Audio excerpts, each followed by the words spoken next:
Bukan kebanyakan tanah kamu rabana kamu jamme. Adi mulai digumbo pangin kemonya rabana Kamu rabana kamu jamme. Adi mulai digumbo pangin kemonya tanah kamu rabana kamu jamme. Adi mulai digumbo pangin kemonya rabana kamu rabana kamu jamme. Adi mulai digumbo pangin kemonya tanah Adi mulai digumbo pangin kemonya rabana kamu rabana kamu jamme. Adi mulai digumbo pangin kemonya tanah kamu rabana kamu jamme. Adi mulai digumbo pangin kemonya rabana kamu rabana kamu jamme. Adi mulai digumbo pangin kemonya tanah kamu rabana kamu jamme.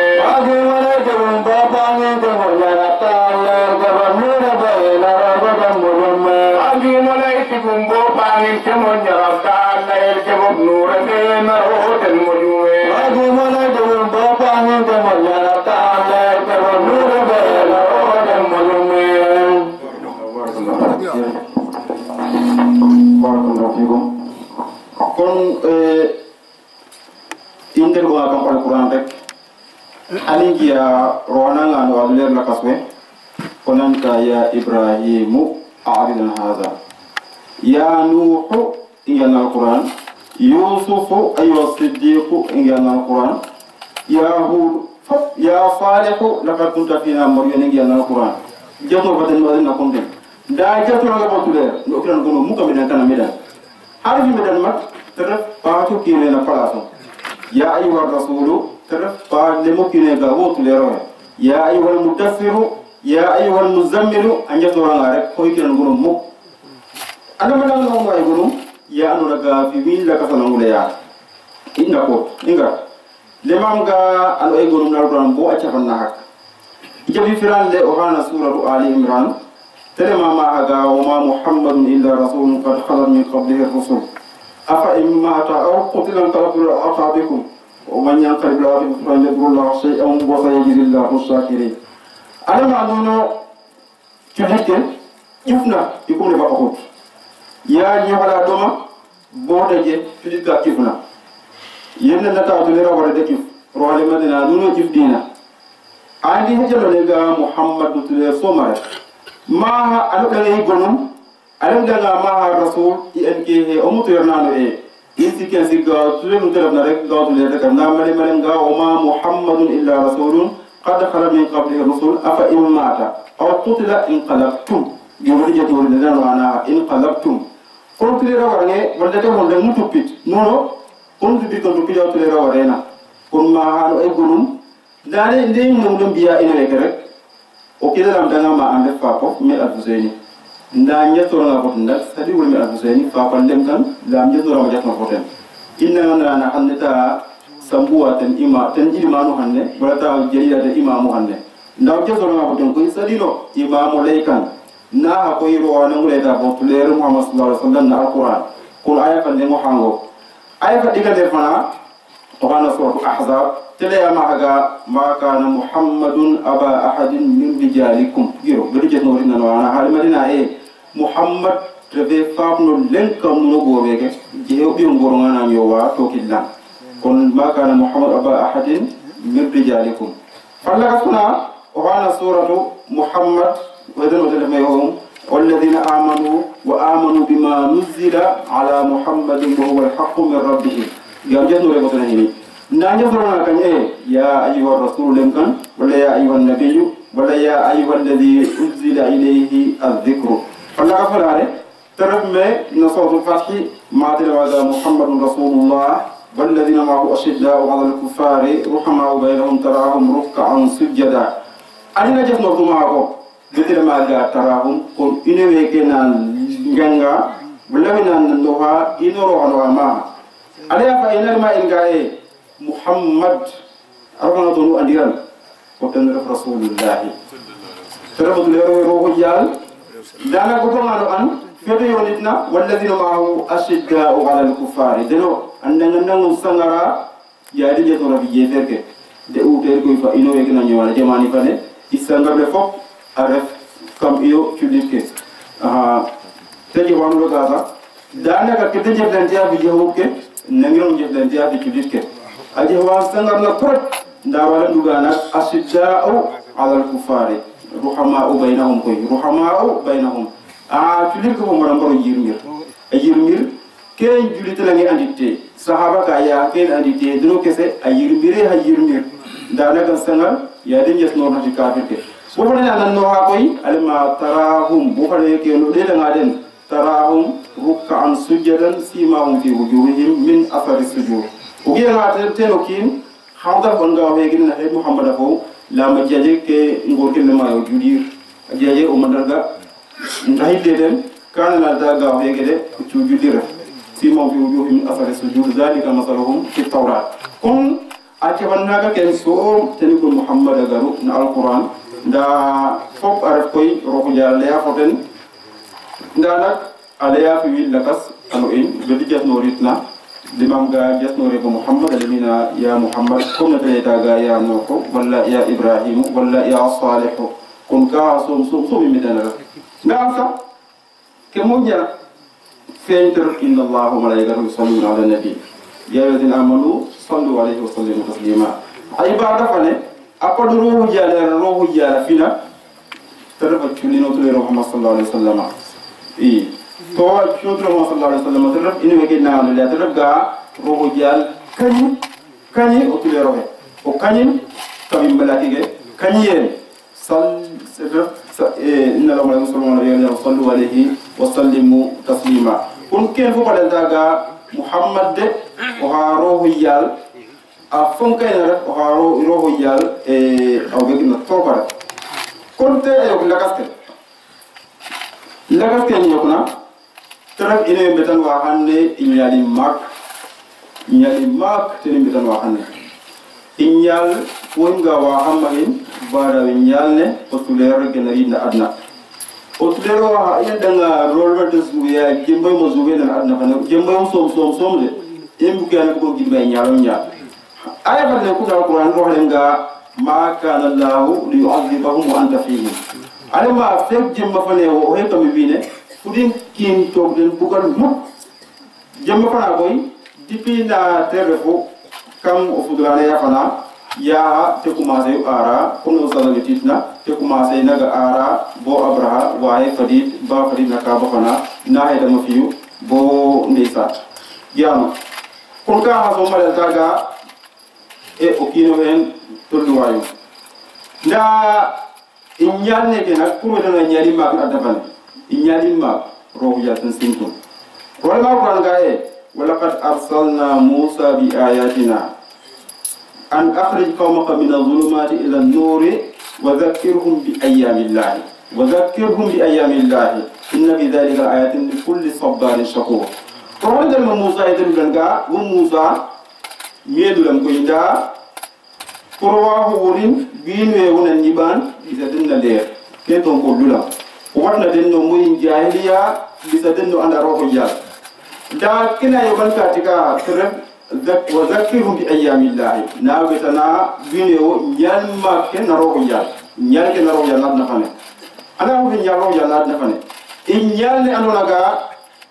roho yalla tele di ko mi nyalum tefi apiyara anonaga aholega pelege doomu adama bije fallengo ahiran rohu yal so mo den waawon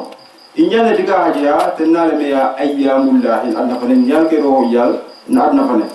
inyal rohu yal fade amma ya trop danak fo hinga jiheten inyal ne otuler arimena wala am ga nyal otuler arimena har fo to nyal ke rohu yal inyal otuler arimena de ke fokatu na nyake roho yal amma ya torop mo jizake anunaga den jehu inyano to leradi mena amma ya de torop sa dana inir ka rek no mado den o hade maga kisra inna nga kisra o ki no o hannen ndaw mado he dodu we hina na iran merna iran digne to redu farisiya ten hoye ya kisra ten redu imma le mo nyam mo ina mahin na jamani fala boye alquran fu do balem gasa alif lam mim ghulibat rum fi adna al-ardi wa hum min ba'di ghalabihim sayaghlibuna fi bid'a sinin yero halim naga Rome fanege ana musun ganye Iran fanne Rome ana musun ganye Faris ye ferge na Birmani kila wa hawa waje Faris ani wi ba hawa ganye de non da ro hal ma nak fi bid asina tay ba nyal na ki dam may rek han Rome musun ganye Faris kun gena da gay badne Faris na de ko ina immadna ha Faris abula tirta torop fa mutule regen dina mutule regen dina fa me Faris redina min Kisra fana redina abula tirta torop danak inyana tule regen me yola hay komu a jopra jopir ummaro hadde maga anu sorwan tan jedu madne Faris ya tan Kisra fane Faris na jamani fana iko milen koy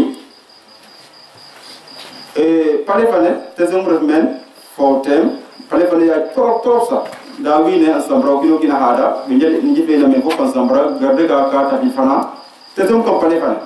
boko mo yomula rek pale fane yuno ayo gizan bote je balkon ka je dinna na pale fane balkon ka no ga asami da sam ayena dan kam pale fane yomula ko mo tenda te halat mire fo mba est ce que yo kamba yo kuine fandre sa karta man di ya karta ma est ce que yo kamba yo kuine ma denga nan ta ay ki ma den ke ga mu jamba ko ma yo ka ki fandan wa do milla yibu na raf ka han da yo ki mu len boki da rangol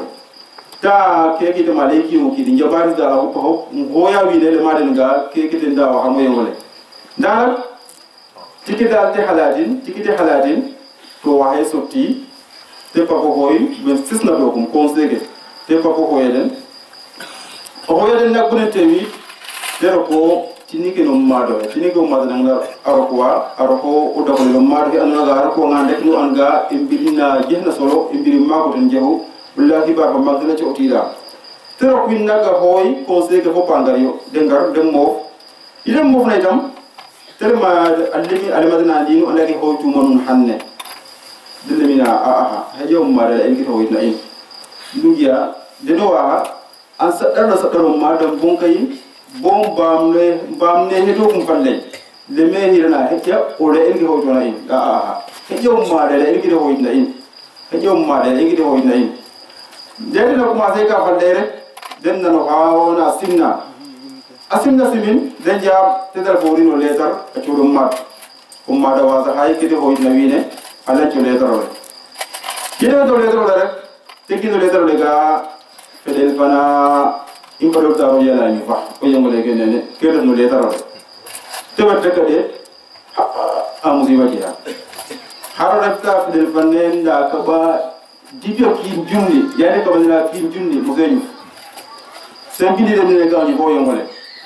an janto haro koy ke hoytu manno rek o le taro ba di da ni o la ka ba di o ha bedel teleme bedel ne no bodo daro yala mbele la yarala fede bana sa aja kin jumni to muzemi na mbele la ko elma muzem betano ma mbele la ranitna muzem betano ma mbele la ranitna day ko mum nak o le to le fadi da o ele maga am mbele la yaranga toujours de mbele la fof la ya paha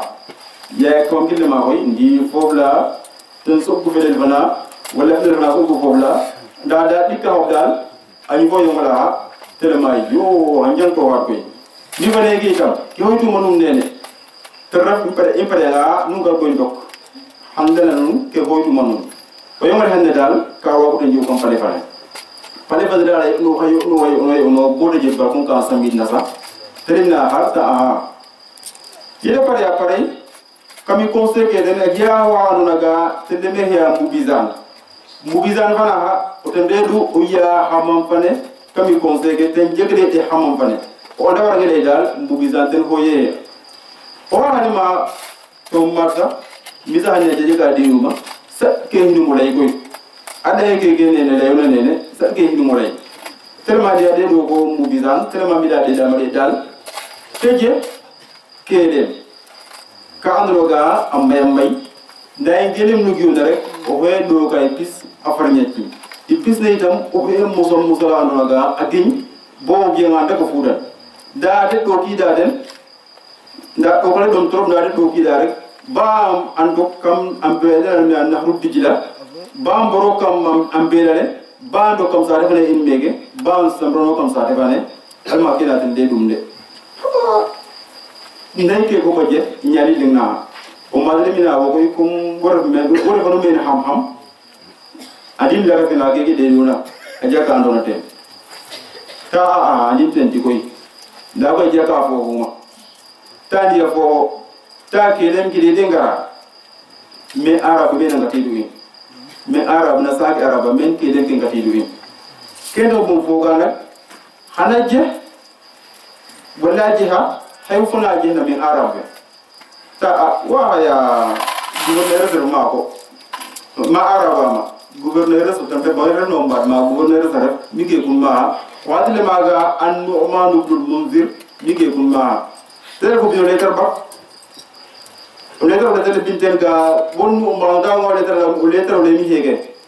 o bisani da menu ya hamma mo wadu daga je ka bonu malanit agar nga itam baratin ba lancinde anda hamu mi fane ko ma do refuma nani bulanci oki tori dia mu ya hamu fana la garanga rek fara janto ken hoyta tigana dom de no man tori dia u ya hamu fana no ga ya ma je ka wara no malani pour te expliquer mo den nda ko ya garanga baratin bo lamti inya do ngara bara ko ma sai ajanto am te lamit kan o hayta ma de alama a kegede aja abdul masih so mudin yagarum ga awa fike ko madalaina abdul masih itam ani barobak ajabit atisra ide fadinde itam asimin umaraja anandowan abdul masih laye ummat alimina di janto hano ta ha kan le me wona wayam tani en rokon goitam ta a jewleyam ke hoyta ham olengam anda ngaten leyam anda ngaten titam han fehi bo jiwa anda tenti da kan so lawale wonde na fadiyo ko ngara bo garne ne han so lewo fadiyo lejam ke hoyta am wa ngaten tin leyum anda ngaten titam mabisido mo anda tenti tele mina mi fane ke kat fane oten fiune no yongole elle fana itam anyuba ambe dala itam ranga to ya hamam fane itam je ke ate ke dedu awdani fop termina ken ko di wax dëgg de lim tenti nda koy ciam jihama to ko fana def na yaman ko wana le ya sati o wa hadal keke mo manda ta jago baromo continue le ngelem neo o continue retmana sati o la nitkin